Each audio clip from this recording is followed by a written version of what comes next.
In this video, I'm going to be talking about how I wheel through these small teapots.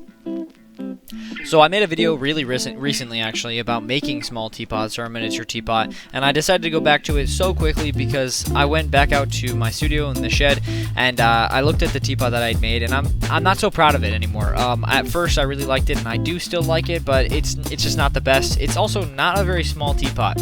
After doing some research on the miniature teapots of the ceramic world, this was not a small teapot. There are some insane artists out there that make miniature teapots, such as Feng Chu, which I'll show his work on the screen in just a second, and then also Ray Bub. So I researched a bunch of these artists that made these really cool miniature teapots and sculptural teapots as well. So this is Feng Chu's work. He makes these really small, like hand-sized teapots, and they're really well done.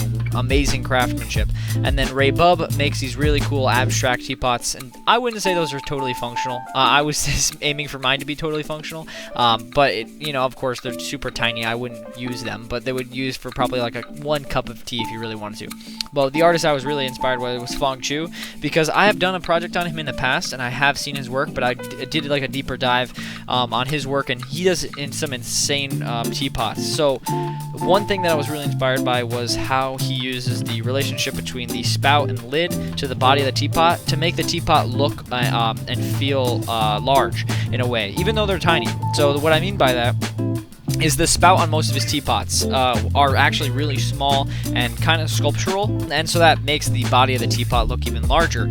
He makes the handles very elegant and flowy, and I really like the way that his teapot and the 3 parts of the teapot, the handle, the lid, the spout, and the body of the teapot, even the foot of the teapot, they all look so uniform and put together and perfect. Not even uniform, they just fit so well together.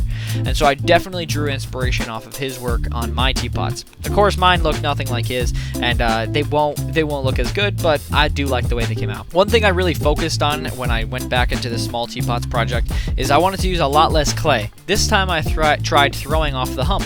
Last time in the last video when I did a miniature teapot, I decided to use 3 balls of clay. I used a bigger ball of clay, a medium ball of clay for the lid, and then the spout was obviously the smallest ball of clay. But for this one, these 2 teapots, I threw it off 1 lump of clay, and I think the clay was around 2.5 pounds, and I threw these 2 miniature teapots. So very tiny parts and pieces in order to put together. But I think that it actually worked in favor that I was throwing off the hump, just because when I was throwing with the balls of clay, I felt forced to use that much clay.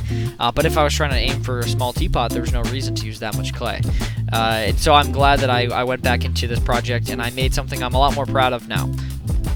I learned a lot from that first teapot, and I'm not ashamed of that teapot in any way. I think it still looks cool.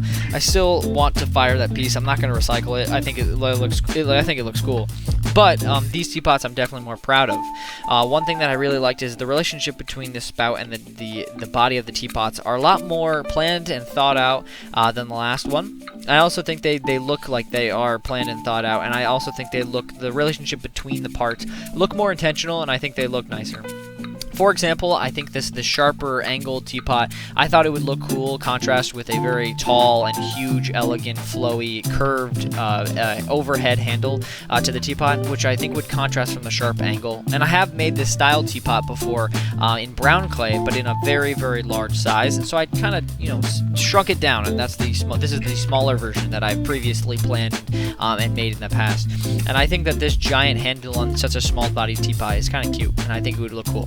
Obviously, they're not functional, like I had mentioned. I would use 1 cup of tea, maybe. I didn't use any cups, or I didn't make any cups, but maybe in the past, or maybe in the future, I mean, I will make some shot glasses or very small teacups for these teapots. I like that the way that I used different handle ideas as well. I didn't just do overhead handles this time. On the larger bellied teapot, I say larger, but this is like the size of my hand, or the size of the palm of my hand. That one I did a traditional just handle attached to the side of the teapot, which is very functional, I think. So once it's fired, I will be trying to use this teapot and see how much it holds, actually, testing the ounces. Because obviously it's going to shrink. It's small now, but it's going to get even smaller. When it dries and it gets bone dry, it's going to shrink, and then when it gets fired the first and second time, it'll shrink both times. So I'm excited to see how small these things actually get. So I had a lot more fun going into the wheel throwing these teapots. And this time around, I think I did a much better job. I did some research, I did some planning, and I really enjoyed the process, and I really enjoyed wheel throwing them. And it actually didn't take too long. I did this all in one day. Both of these teapots, I wheeled through them, brought them back inside, waited for them to dry out just a bit, and then attached all the pieces and I trimmed. So I hope you guys enjoyed this video. I hope it inspired you in some way, and I will see you in the next one.